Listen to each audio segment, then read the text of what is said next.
ये जीव सारी उम्र तरसता रहता है। जितने भी फोन आते हैं लगभग 99% ऐसे फोन आते हैं जो ये कहते हैं कि अरे मैं 20 साल से ढूंढ रहा था, मैं 30 साल से ढूंढ रहा था, मैं 50 साल से ढूंढ रहा था इस सत्संग को, लेकिन ये मिल नहीं रहा था। कहाँ छुपे बैठे थे आप? आज भी भगत जी ने बोला कि कहाँ छुपे बैठे थे आप। रामपाल जी से सार नाम प्राप्त हैं ये, और जिले के कोऑर्डिनेटर भी थे, तहसील कोऑर्डिनेटर। लेकिन ये ज्ञान जब सामने आता है तो चाहे कोई कितना ही बड़े ओहदे पे क्यों ना बैठा हो, उसके पैरों से जमीन निकल जाती है। क्योंकि ये मूल ज्ञान ऐसा ही ज्ञान है जिसको सुनने मात्र से ऐसे रोंगटे खड़े हो जाते हैं कि पता नहीं ये मेरे लिए ही बोला जा रहा है। सारा ज्ञान आपके अंदर ये समा जाता है और ये आत्मा तक समाता है। ये ऐसा ज्ञान है, एक बार इस रंग में जो रंग जाता है फिर उसे और कोई रंग नहीं चढ़ता। तो इसीलिए ये मूल ज्ञान बहुत बहुत ज्यादा दिव्य ज्ञान है। ये मत समझो कि तुम एक आम जीव हो कि हाँ कोई YouTube पे चैनल सुन लिया, हाँ मैंने सुन लिया। अरे इस ज्ञान को सुनने के लिए बड़े बड़े ऋषि मुनि सारी उम्र भटकते रहे, लेकिन उनको ना मिला। महात्मा बुद्ध जैसे कितने गुरु धारण कर लिए, कितने छोड़ दिए, उन तक को यह सत्संग नहीं मिला जिसको आधी दुनिया पूज रही है। वो भी श्वासों को पकड़ के बैठ गए अंत में, क्योंकि गुरु नहीं मिला।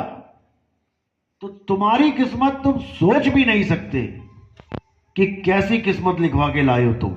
लेकिन अगर इस ज्ञान को समझने के बाद भी विचलित हो जाओ तो याद रखना ऐसी फूटी किस्मत भी किसी और की नहीं होगी जैसी आपकी होगी। इस ज्ञान को अंतर मन तक, आत्मा तक बसा लेना है। और मैं ये नहीं कहता कि अंधविश्वास करना है, बिल्कुल नहीं। इस ज्ञान को परखो, हीरे को परखो, मारो घन इस पे, टूट जाए तो कान समझ के छोड़ देना। लेकिन इस ज्ञान का सबसे बड़ा जो गुण है वो ये है कि सामने वाला कभी इस ज्ञान को काट नहीं सकता। आप किसी भी मंच पे खड़े हो जाओ, हिंदुओं के, मुसलमानों के, सिखों के, ईसाइयों के, कहीं भी खड़े होके अगर आपने ये ज्ञान बोल दिया तो किसी की हिम्मत नहीं जो इसको काट सके। हाँ, तुम्हें गालियां जरूर देने लग जाएगा, तुम्हें गुरुद्रोही बता देगा, तुम्हें कुछ और बोल देगा, तुम्हारा विरोध करने लग जाएगा, लेकिन सत्य को काट नहीं सकता। बस इसका यही सबसे बड़ा गुण है। तो साहिब कहते हैं कि काल भगवान ने 12 पंथ चलाए, यानी 12 प्रकार की अलग अलग भक्तियां मेरे ही नाम पे इस जीव को पकड़ा दी। और अब 12 से 12 लाख हो गए, दुनिया भर के पंथ चल पड़े, अलग अलग विधियां बताने लगे, उसमें भी मिश्रित ज्ञान कर दिया, थोड़ा सा इधर से उठा लिया, थोड़ा सा उधर से उठा लिया। लेकिन साहिब कहते हैं ये 12 पंथ ये तब तक ही चलेंगे जब तक मेरा पंथ उजागर नहीं हो जाता। और ये चले, आज तक यही चल रहे थे। 12वां पंथ गरीबदास जी का पंथ था। गरीबदास जी के पंथ में भी मनमुखी जीव आए और उन्होंने सारी भक्ति को जीरो कर दिया। वो भी वही मंत्र जपने लगे जो पहले ऋषि मुनि जपते थे। तो साहिब ने बिल्कुल क्लियर बोला कि 12वें पंथ प्रकट होए उजियारा, क्योंकि वाणी भी 12वें पंथ में लिखी गई। लेकिन 13वें पंथ मिटे सकल अंधियारा। जो 13वां पंथ, जो गुप्त पंथ चला है, जब वो उजागर होगा फिर किसी को रास्ता नहीं मिलेगा छुपने का। जैसे अंधकार को सूर्य उदय हो जाने पर छुपने की जगह नहीं मिलती, कहां छुपे, वो गायब हो जाता है। इसी प्रकार 12 पंथ में जितना भी आपने अज्ञान आज तक समेटा, अपने दिमाग में भरा, ऐसी सफाई होती है कि दोबारा वो अज्ञान आपके अंदर समा नहीं सकता। इसीलिए साहिब ने बोला कि 12 पंथ काल फुरमाना, भूले जीव न जाए ठिकाना। अरे 13वें पंथ हम ही चले आए और सब पंथ मेट के एक पंथ चलाए। सारे पंथों को मेट दिया जाएगा। मेटने का मतलब ये नहीं वो खत्म हो जाएंगे, चलेंगे। जैसे आपके कॉलेज में कोई डिग्री कॉलेज खुल गया आपके गांव में, आपके शहर में, इसका मतलब ये नहीं कि 1 से लेके 12 तक स्कूल ही उड़ जाएंगे। वो रहेंगे, बच्चे पढ़ेंगे, लेकिन उनको ये पता होगा मैंने कब तक पढ़ना है, 1 से लेके 12 तक। उनको पता है कि 1 साल ही लगाना है, मैंने पहली में 1 साल लगाना, दूसरी में 1 साल लगाना, तीसरी में, क्योंकि मंजिल उनके सामने होती है। यहां पर क्या होता है, यहां पर 1 से लेके 12 तक जो बैठे हुए हैं टीचर, वो कहते हैं यही पीएचडी है, यही कॉलेज है। पहली क्लास वाला भी कह रहा नहीं नहीं यही कॉलेज है। इसलिए उनकी दौड़ शांत हो जाती है, वो दौड़ नहीं पाते, आगे बढ़ नहीं पाते। और उनको ऐसा पाठ पढ़ा दिया जाता है कि बेटा गुरु बदल लिया तो 84 में चला जाएगा, गुरु बदल लिया तो पाप लग जाएगा। सबसे बड़ा जाल यही है इन गुरुआ लोगों का। भाई ज्ञान समझने में, आगे बढ़ने में कभी कोई पाप नहीं लगता। उस गुरु को कहो तुम अपने बच्चों को क्यों आगे बढ़ाते हो, जिस स्कूल में डाल दिया, पहला गुरु बना दिया, वहीं पे रखो ना। तो तुम अपने बच्चों को क्यों कह रहे हो कि बेटा आगे बढ़ो, गुरु बदलो, स्कूल बदलो, कॉलेज बदलो, यूनिवर्सिटी बदलो, तुम क्यों कह रहे हो? और जो कोई तुम्हारे पास पहुंच जाए तो तुम पक्का मोहर लगा देते हो उसके ऊपर कि अभी हमारा ही है, और कहीं जाएगा तो गुरुद्रोही हो जाएगा। अरे किसी और गुरु को छोड़ के तुम्हारे पास आ रहा है तो वहां गुरुद्रोही हो गया वो। फिर इसका मतलब तुमने तो गुरुद्रोहियों की फौज इकट्ठी कर ली अपने पास। तो तुम्हारे कब होंगे ये? जो पिछले गुरु को छोड़ के तुम्हारे पास आ सकता है वो तुम्हें भी छोड़ के जा सकता है। इस बंधन में मत डालो, नहीं तो तुम परमात्मा के दोषी हो जाओगे। और जो दोषी हो जाता है परमात्मा का, उनके लिए इंतजाम कुछ अलग रखा जाता है। जो परमात्मा का दोषी हो जाता है उनके लिए जेलें बनी है, सुबह शाम सेवा होती है, कालदूत आते हैं सेवा करने। तो भाई कभी किसी को नहीं रोकना है। हाँ, ज्ञान अज्ञान की जंग चलनी चाहिए। अगर कोई हमारे पंथ को छोड़ के जाता है, मैं कभी नहीं रोकता कि तू मत जा, लेकिन मैं ये कहता हूं तुम ज्ञान आधार से एक बार बात तो करो। तुम चुप्पे से मत निकलो, क्योंकि तुम्हारा नुकसान हो जाएगा। मैं यहां पर किसी का नुकसान होता नहीं देख सकता। अगर तुम आगे बढ़ रहे हो तो मैं तुम्हें खुद ही हार पहनाऊंगा कि तुम और आगे जा रहे हो। लेकिन दुख की बात तो ये हो जाती है कि लोग पीछे मुड़ जाते हैं, क्योंकि उन्हें ये ज्ञान पूरी तरह समझ नहीं आता। इसीलिए साहिब ने बोला आदि नाम हम भाग सुनाया, और ये मूर्ख जीव समझ नहीं पाया। जो समझ जाता है वो अटल हो जाता है। उसको तो खुद आके कबीर साहब भी बोल दें कि बेटा ये रास्ता गलत है, विहंगम चाल गलत है, वो ना मानता। और जिसको नहीं समझ में आता वो किसी आम आदमी के कहने में भी विचलित हो जाता है। इसलिए साहिब ने बोला, देखो साहिब ने परीक्षा ली। मैंने ये लफ्ज क्यों बोला कि कबीर साहब भी आके बोले तब भी वो ना माने, क्योंकि ज्ञान गुरु है, ज्ञान अटल है। कबीर साहब ने क्यों परीक्षा ली थी? वैश्य के गले में हाथ क्यों डाला? 64 लाख पार हो जाते। क्यों डाला? उनकी वजह से, उनकी गलती से केवल 2 ही पार हो पाए, अर्जुन अर्जुन। बाकियों का तो नुकसान करा दिया कबीर साहब ने। क्यों किया ऐसा? क्योंकि वो चाहते थे कि गुरु की करनी गुरु भरेगा, चेले की करनी चेला। तुम ज्ञान पे अटल हो जाओ बेटा। गुरु क्या कह रहा है, गुरु क्यों कह रहा है, उसको भी छोड़ो। तुम ज्ञान देखो वो क्या बोल रहा है। अगर ज्ञान देने के बाद खुद गुरु कहे कि ये ज्ञान झूठा है, तब भी तुम्हें यकीन नहीं होना चाहिए। ऐसे हो जाओगे तब निकल पाओगे। अमेरिका से एक लेडीज हैं, राधा स्वामी हैं, 3 पुश्तों से थे।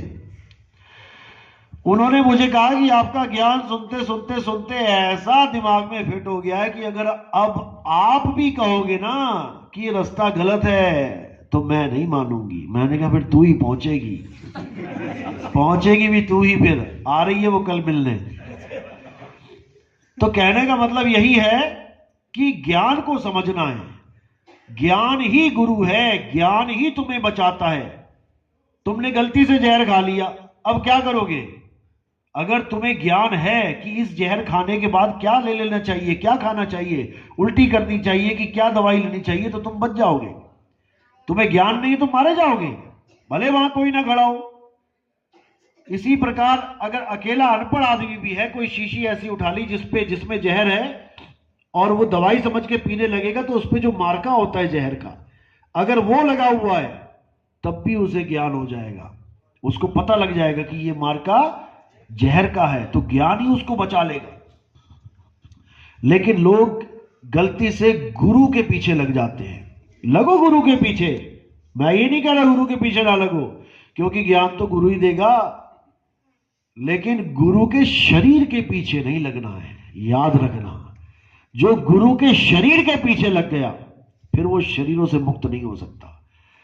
गुरु किया ही इसलिए जाता है कि शरीरों से मुक्ति मिल जाए, और तुमने गुरु को ही शरीर बना के उसी शरीर के पीछे लग गए तो तुम्हारी मुक्ति कभी नहीं हो सकती। इसीलिए कबीर साहब ने देही को बिल्कुल अलग करके बताया है और ज्ञान को बिल्कुल अलग करके बताया है। देही को सतगुरु कहे, यह है धूधर ज्ञान, और चार दाग आवे नहीं, वाह को सतगुरु जान। लेकिन इन गुरुआ लोगों को ये पचती नहीं बाणियां, इनको पचती नहीं, क्योंकि इनको परमात्मा बनने की हवस है। हवस होती है ना एक हवस। चलो गुरुजी को माथा टेक दिया, हार पहना दिया, ठीक है, समझ में आता है, मान सम्मान कर दिया, लेकिन इनका पेट इतने में नहीं भरता। ये कहते हैं आरती होनी चाहिए मेरी फोटो की भी, और दिन में 3-3 बार तुमसे आरती करवाते। किसकी? इस चेहरे की, इस नाशवान चेहरे की, जो मिट्टी का चेहरा दे दिया इस काल भगवान ने, उसी चेहरे की आरतियां करवा रहे हो। समझ नहीं पा रहे हो कि ये चेहरा एक मिट्टी से ज्यादा कुछ नहीं है। अभी कोई खाल खींच दे, कोई जानवर ही आके काट ले तो ऐसी भैड़ी शक्ल हो जाएगी तुम अपनी शक्ल ना देख पाओगे। कोई तुम्हारे चेहरे पे तेजाब फेंक दे तो ऐसी सड़ी हुई शक्ल हो जाएगी कि तुम्हें घिन आने लग जाएगी अपने चेहरे से। तो क्या उसकी भी आरती करवाओगे अगर तुम गुरु है तो? लोग नहीं समझ पा रहे हैं, लोग शक्ल से आगे नहीं जा पा रहे हैं। शक्ल से ऊपर उठना पड़ेगा, देह से ऊपर उठना पड़ेगा, तब जाके विदेह को समझोगे।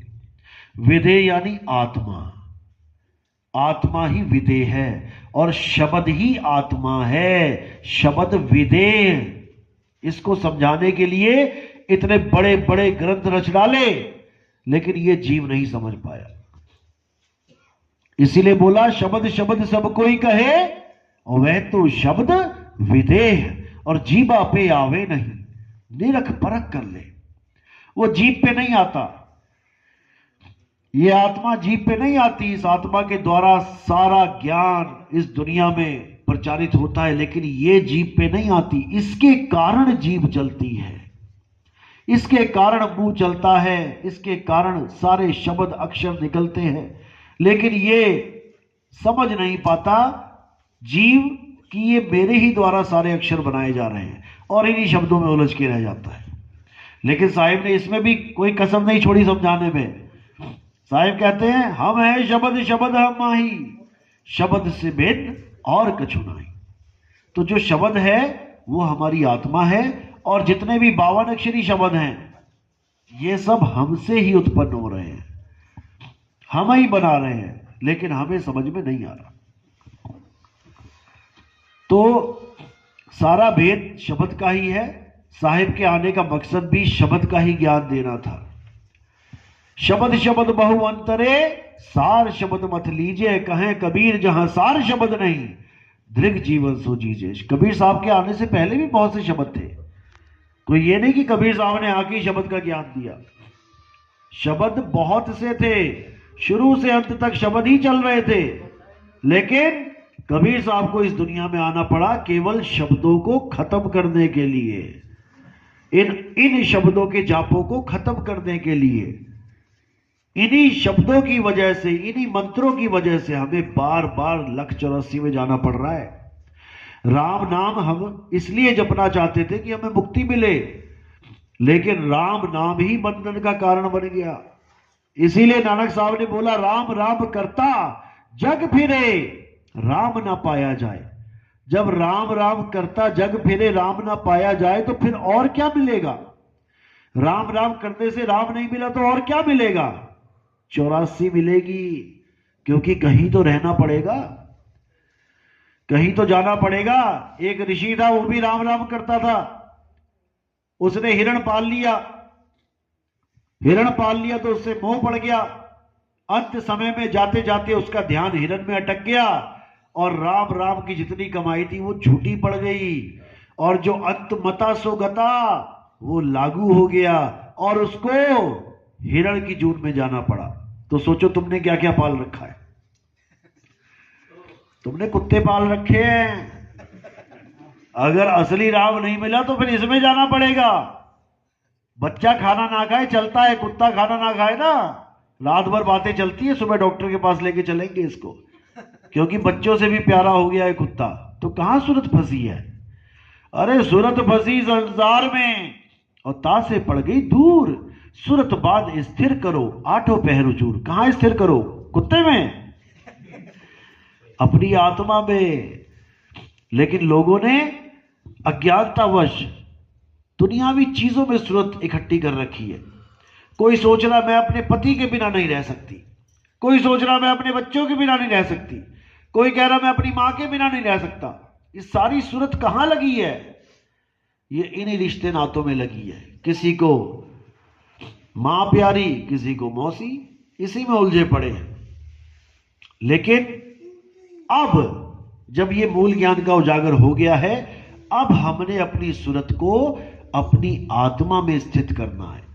इसी को आत्मज्ञान कहते हैं। आत्मज्ञान बिना नर भटके, कभी काबा कभी काशी, और जल में मीन प्यासी, मोह देखते आवे हासी।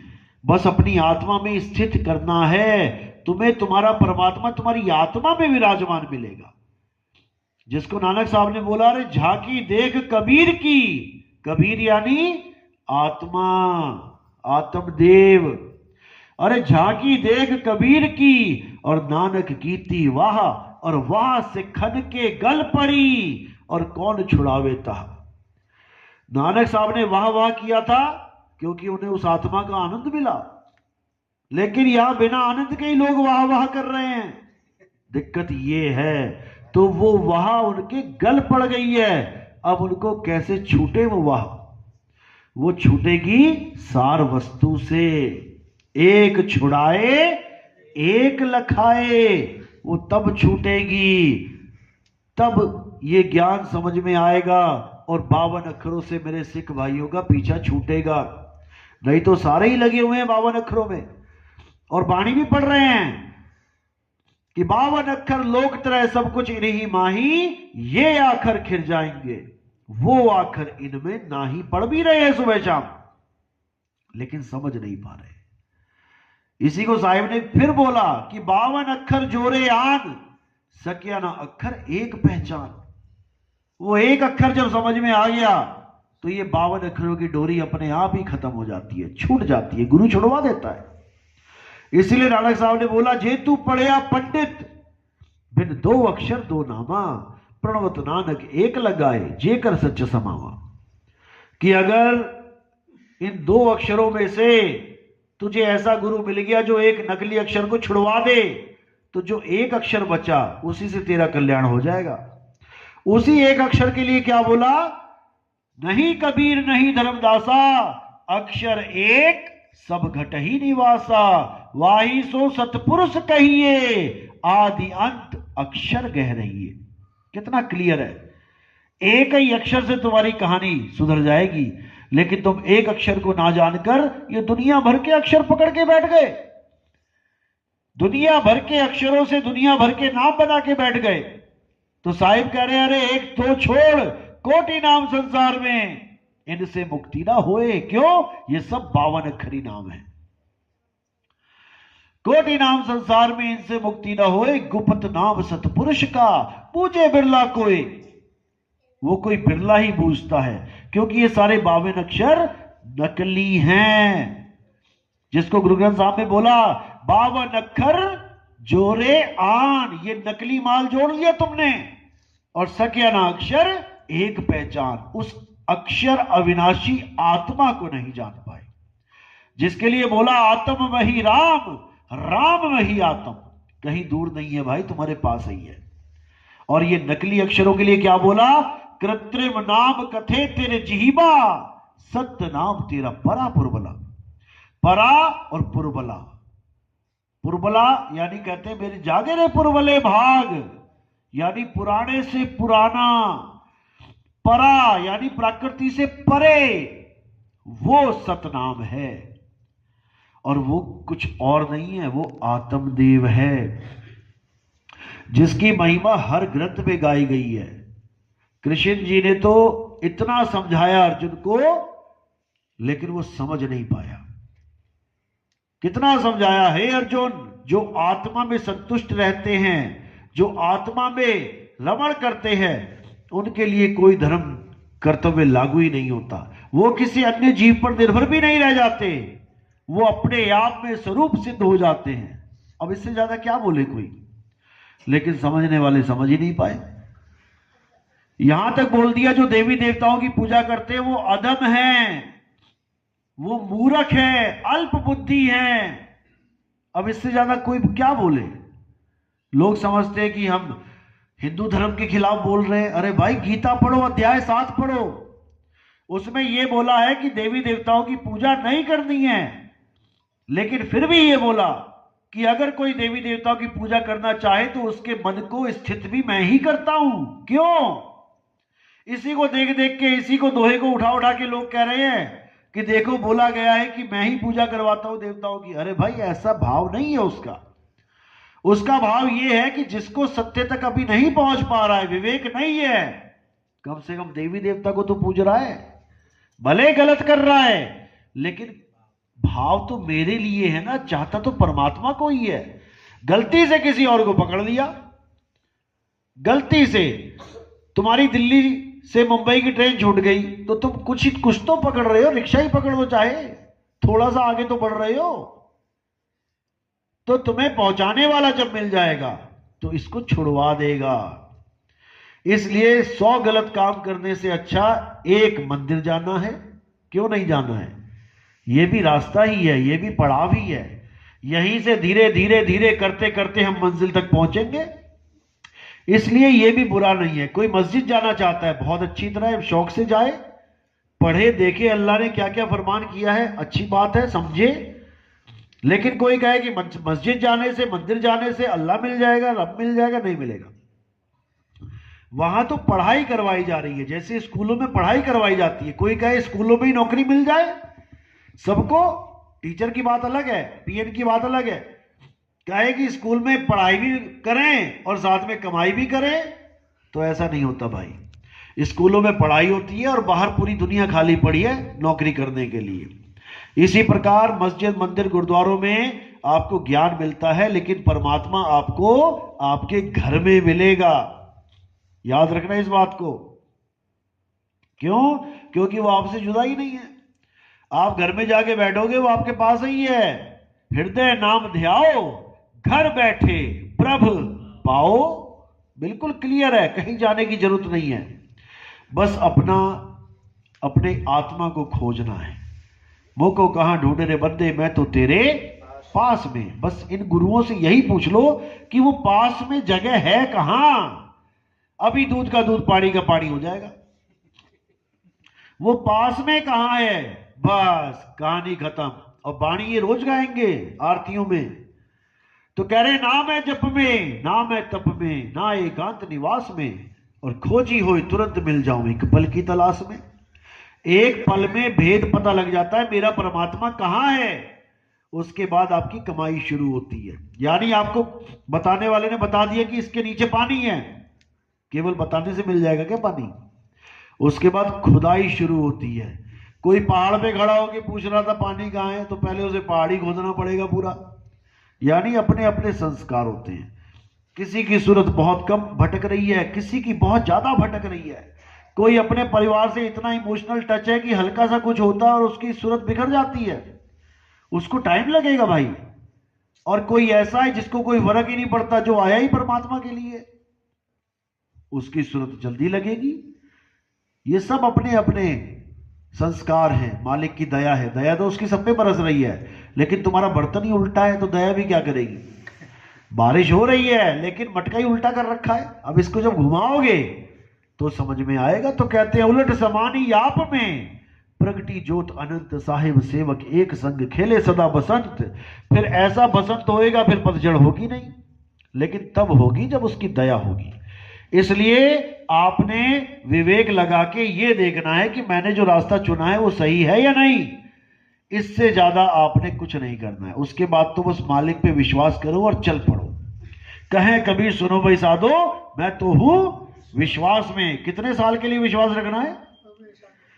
कहीं तो 2 साल में उब गए। अरे भाई 2 साल हो गया, अब विश्वास भी क्या करेगा जब कुछ मिल ही नहीं रहा है। अच्छा 2 साल के लिए आए थे तुम यहां पे। ऐसे भी लोग हैं। तो कहते राम नाम रटते रहो जब लग घट में प्राण, और कब हो दीन दयाल के भनक पड़ेगी। कभी बाप को नहीं बोलोगे अरे बाप मेरे वसीयत कर दे मेरे नाम पे, कितने साल लटकाएगा? वो कहता आखिरी समय में करूंगा, रहना है रह, भागना है भाग, जब मरने लगूंगा तब लिखूंगा वसीयत, अब कर लो। अरे दुनियावी बाप से तुम उसकी जायदाद नहीं छीन सकते, तो वो तो मालिक है कुल का, उससे तुम क्या छीनोगे? उसको तुम क्या डरावा दे रहे हो मैं छोड़ के चला जाऊंगा? जाओ।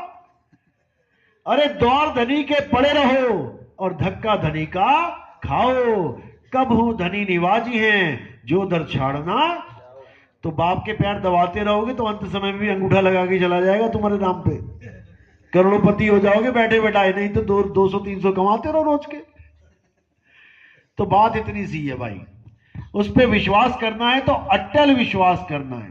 शीश काट जो भूई धरे तो बैठे घर माही।